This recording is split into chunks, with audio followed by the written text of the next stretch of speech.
OK, let's put COVID aside for the moment. Now, anyone driving into London along the M4 in the last few years will be all too aware of the huge project to create the latest so-called smart motorway.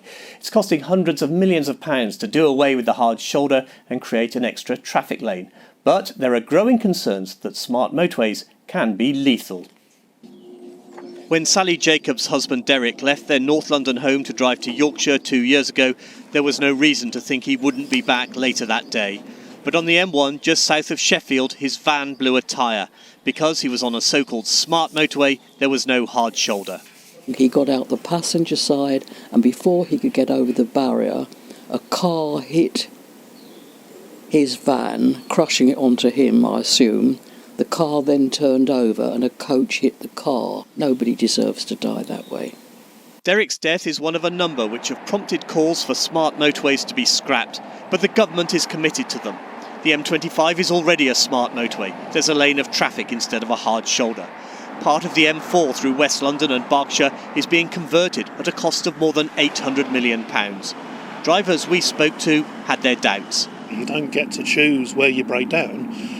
And yet the government says wait another couple of miles to pull over to the side. You don't always get that choice. You haven't very much choice. If there isn't a hard shoulder, you're just going to pile into the vehicles either side of you. I've come close a few times myself to rear-ending something that's just stopped. In March, the government published what it called an evidence stocktake, which recommended more refuge areas where drivers can pull over and radar systems which can spot stranded vehicles.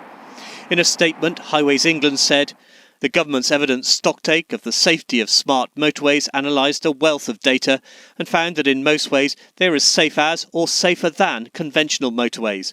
We are committed to delivering the stocktake actions to further raise the bar on smart motorway safety. We know that if a vehicle stops in the live lane, there is a more than 200% increase or risk in them being involved in a collision, and that is really, really worrying.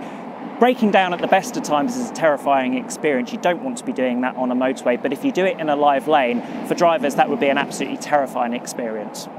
Sally is now a campaigner against smart motorways. You put on a brave face for everybody, but in your heart you die a little more every day without him. The M4's makeover is due to be complete at the end of next year. Current plans will see 800 miles of smart motorway in England by 2025. Well, Joy, Dhesi and Tan all represent constituencies connected by smart motorways. Tan, they were introduced under a Labour government first. How alarmed are you by them? Look, there are different types of smart motorway, and I was in the House when my good friend, the Shadow Transport Secretary, Jim McMahon, actually raised this issue and requested the Transport Secretary that we need to put an end to smart motorways wherein there is no hard shoulder. And that was after early this year we've held a virtual roundtable with experts and with the relatives of those whose family members have sadly passed away, because there have been more than 38 fatalities at least. I think this is something that the government needs to be looking into very, very closely, and unfortunately we haven't had the right response from the Transport Secretary as yet. Joy, that was an awful story we heard there from Sally Jacobs. Are smart motorways just a cut-price way of achieving an extra lane at the expense of the hard shoulder?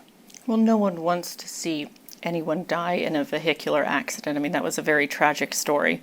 And I think I understand where the government, both Labour and Conservative, have come from and the challenges. But for me personally, in the IVAs, we've had serious issues and complaints about sound pollution and getting the sound barrier. And we've been battling with Highways England to try to get that mitigation for our local residents. Because not only is there a safety issue, but for me locally, there's a real issue of noise pollution and the impact. And it's only going to get worse with smart motorways because they're going to increase the volume of traffic.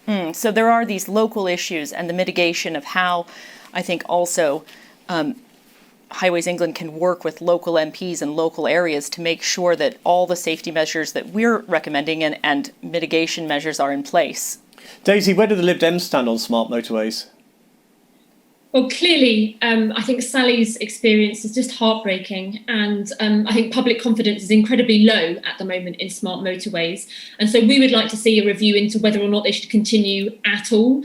I think obviously they work in theory and we can see why they might want to be introduced, but smart motorways rely on technology. And I was incredibly concerned in March of this year when new analysis shows that a Highways England investigation showed up that 15% of stranded vehicles in a test 8-mile period, 15% of stranded vehicles were not being picked up by the detection system. And that's incredibly worrying and has led to the Secretary of State getting the Office of Rail and Road involved to look at that evidence once again. So I don't think that the government should continue with the rollout until we have seen this additional analysis of this data, and until people can have full confidence that it can be rolled out with no fatalities as a result.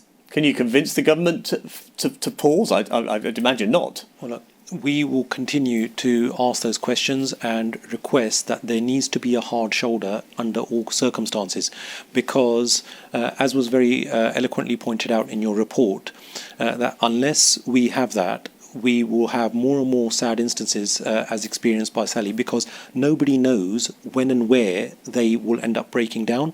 And the last thing you want to do is to break down in a fully flowing motorway and not in the hard shoulder, because then you're putting your life as well as the lives of other motorists at risk. It's a terrifying prospect, that, isn't it? Terrifying. And you don't want to see anyone in those circumstances. And I think working with local partnerships and local authorities, that would really help improve the overall deliverability. Okay, thank you for the moment there. Now, in a week dominated by the